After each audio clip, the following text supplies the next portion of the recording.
Welcome back. We are now just 2 days away from the next batch of primaries in 5 states in the Northeast. Donald Trump is hoping to pull away from his challengers this Tuesday. 172 delegates at stake, which would be a huge bump for the frontrunner.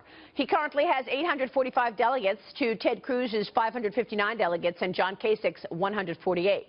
All of this as we hear Mr. Trump is reportedly set to adopt more traditional campaign tactics and reach out to more Republican leaders in Washington. Let's talk about it right now with his senior campaign advisor, Sarah Huckabee Sanders. Sarah, good to see you. Thanks so much for joining us.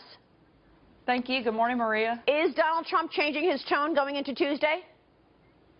You know, look, I think Donald Trump is becoming the presumptive nominee, and he's transitioning into that role and pivoting into that and making his focus Hillary Clinton.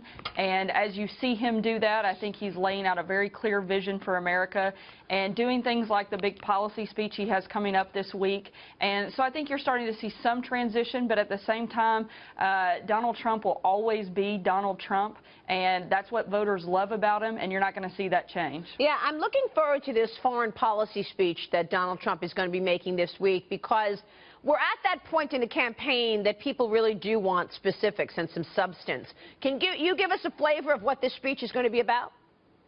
I can tell you that this is going to be a great moment for Donald Trump. He's going to show that he's got a very commanding understanding for how to lead in a very dangerous world. And you're going to see some of the things that people have been wanting from him. But as far as giving specifics, you're going to have to tune in and see Donald Trump for that one. Absolutely, absolutely. But you say it is going to be more specific in terms of dealing in a dangerous world. I assume that means practicalities about ISIS, dealing with Russia, dealing with, obviously, superpowers like China.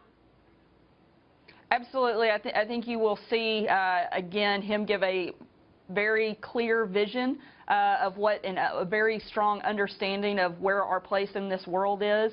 And I think it's going to be something that you definitely want to tune in to see. Yeah, well, look, Sarah, you are obviously a senior advisor on the Trump campaign. You're also the daughter of Governor Mike Huckabee. They claim me as long as I behave. Yes, ma'am. So what was it that lured you into the Trump camp when you had, obviously, influences in your own household to go a different road? Well, obviously, my first choice was my dad's campaign, and I ran that until he was no longer in the race. And then I got involved with the Trump campaign, like many other Americans and millions of other Americans across the country are getting behind him because of his message of shaking up Washington. He's not a wholly owned subsidiary, and he'll break up that Washington to Wall Street axis of power. And I think that's something our country desperately needs. And he is the ultimate contrast to Hillary Clinton. He's the outsider, and there's nobody that's a bigger insider to Washington than Hillary Clinton. And I think that's the contrast that we're going to need in November to win, and he's the only one that can do that. Which is why this whole issue around Hillary Clinton's speeches keeps coming up, because people want to have a feeling that she's going to be able to be independent. But how do you be independent when you know that Wall Street has paid you millions of dollars to give speeches? And actually, I guess this morning's news is that the Associated Press is reporting that all the 82 groups that included lobbying groups that paid Clinton for speeches, they are also they were lobbying to the government, and they were trying to sway government. So how do you go back to those same groups and deal with them as president when you know they paid you in the last several years? I don't think you can, and I think that among many other reasons, is why Hillary Clinton is completely unelectable. There are so many questions surrounding her, not just candidacy, but her time in the Obama administration as Secretary of State, many decisions that, frankly, I just don't think Americans are, at the end of the day, going to be able to vote for Hillary Clinton, and that's why we're going to see Donald Trump in the White House. So Donald Trump obviously turning to the general election at some point. Is he focused on Hillary, or is it, because I keep hearing Lion Ted and, you know, the name calling for the primaries competitors, but when will he turn his attention toward the general election then, if it's that important to him?